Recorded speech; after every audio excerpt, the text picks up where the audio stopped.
What's happening, gang? It's your boy Retro back again with another reaction video. Yeah. Today we got another huge update. Now, you guys can probably already tell that it is going down. Just by that title alone, you guys are definitely gonna want to check this one out. So we got that corrupt New York Attorney General Letitia James now surrounded by legal trouble. She's now the subject of 3 different ongoing cases all at the same time, guys, and I'm excited to get into this one. So I'm not straight into it. All I ask that you guys please hit that like button, hit that subscribe button, and without further ado, let's hop straight into it, folks. Check this one out. All right, folks, so I know by now you guys are very familiar with the corruption associated with that New York Attorney General Tish James, so it comes as no surprise to most of you out there that she's now racked up 3 cases against herself going on at the same time, and I want to take this opportunity to give you guys a bird's eye view of the current litigation that Letitia James is now facing, starting off with the first case we've been covering since earlier this year, that mortgage fraud case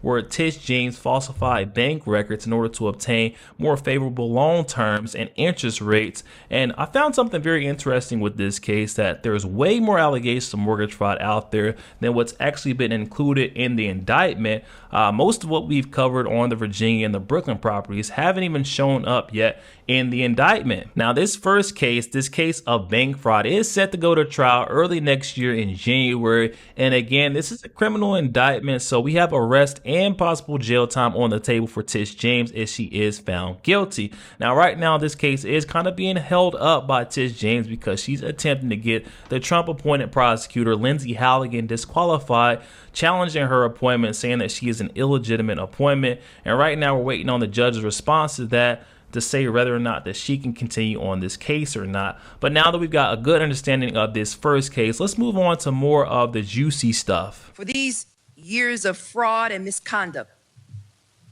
we are seeking an order to dissolve the NRA in its entirety,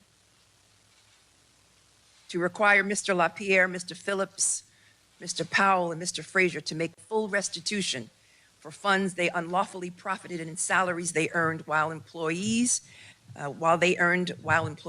and pay penalties. To remove Mr. LaPierre and Mr. Frazier from the NRA's leadership, and to ensure none of the four individual defendants can ever again serve on the board of a charity in New York State. Breaking news, the Associated Press is reporting the Department of Justice has subpoenaed New York Attorney General Letitia James. The AP reports it's related to the civil fraud case against President Trump and a case against the National Rifle Association. Now, James sued President Trump in 2022, accusing him of misrepresenting his assets by billions of dollars. She won, but the case has been appealed. James just released this statement saying any weaponization of the justice system should disturb every American. We stand strongly behind our successful litigation against the Trump Organization and the National Rifle Association, and we will continue to stand up for New Yorkers' rights.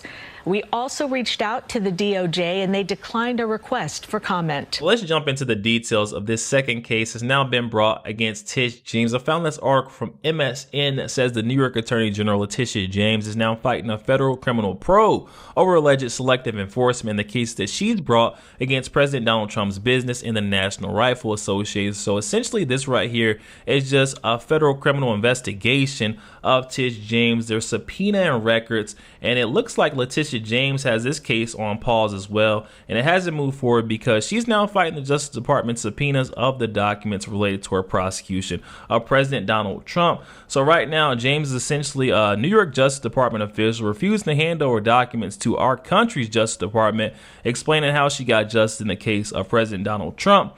And James wants the subpoena to remain sealed, hiding all the evidence in her prosecution of Trump from the public. Now taking a deeper dive into this second case of Tish James, where she's now refusing to turn over records to the DOJ, refusing to adhere to these subpoenas. It says in an October 15th motion, James' attorney is now stating that President Trump failed to press claims of selective prosecution, retaliation, and bad faith during his trial. Just saying that James' attorneys are now bringing up the fact that Trump never brought this up during his prosecution, but I don't believe that matters. And now that he has returned to the Oval Office and placed his personal lawyers at the highest levels of the DOJ, President Trump is using the grand jury subpoena power to target the office of the New York State Attorney General. Attorneys for her office also wrote in the sealing filing that in that way, the executive branch seeks to transform a personal grievance which failed as civil claims into a federal criminal prosecution, a plain and calculated campaign to harass a law enforcement agency that held Mr. Trump and his organization to account. Now, as this case currently stands, it has not resulted in any charges or an indictment yet for James, just an investigation, but we can see that Letitia James is fighting this every step of the way, refusing to turn over any documents related to her prosecution of President Trump. And now I want to hop over to that third case of James. I want you guys to check this clip out first. Hey everybody, Kara Castronova with Lindell TV here with Marley Hornick, and we are talking about her big lawsuit that she's announcing against the Board of Elections in New York State and Letitia James for election fraud. Could you tell me more about it? We're suing them for a conspiracy against civil rights. These pious civil rights advocates have suppressed the speech of New Yorkers. They do not want elections audited. They do not want to answer to the people regarding representation in Congress or anywhere else in New York or the federal government. And they have tried to attack and defame and crush citizens who had hard evidence of illegal election misconduct in Letitia James's own election. So we are suing them for damages, and we are suing to get a comprehensive external bonded certified audit of the entire election process in New York from registration through certification. Because if we don't have legitimate representative government, we don't have a country. So we have to fight this all the way down to the mat with these people. They don't want us to have that. Thank you so much. Where could people follow the lawsuit? At on X at Real America Vote and at Marley Hornick. And also realamerica.vote is our website. Thank you so much, Marley. Thanks, Kara. All right, so what is all the fuss about here? What are we looking at? Well, we have this complaint here that was filed and brought by the New York Citizens Civic Fund alongside Marnie Hornick and many others. And we have the defendant in this case as Letitia James and the election board officials. So essentially this criminal complaint, this lawsuit was brought against James and the election board officials after being accused of using state powers to retaliate against folks who even dared to question the New York election integrity, violating both their First and 14th Amendment constitutional rights. And I want to dive into some things that didn't quite add up, which ended up triggering this complaint. And the first thing that stuck out to me in this complaint like a sore thumb was the fact that we seen 2.5 million unique state voter ID numbers being handed out to individuals across the state of New York when there was reports of only 1.2 million New York voters even registered. So we can see there was double the amount of unique state voter IDs being handed out to only half the number of voters. There's 2 votes per 1 person, despite there being black letter law strictly forbidding the assignment of more than one unique state ID per voter. And if you continue on in this complaint, you can see that there's 254,000 votes that were cast by NYC residents that were completely missing, and there were 436,000 that were unexplained from the years 2020 all the way up to 2024. So there was definitely some negligence there, and I can see why voters are wanting to do a little bit of digging, but James and election board officials aren't even allowing it, actually intimidating folks with retaliation if they do any digging. Now, I'm not going to bore you guys by reading this entire complaint word for word. I really just wanted to take this opportunity this time to shine a bit of light on the 3 cases that James has going against herself all at the same time, clearing up any questions or confusion that may have been out there. Now, again, guys, this third case is purely civil, so there is no prison or jail time on the table, but they are still seeking things like money. They're also seeking to stop all ongoing investigations to protect voter rights.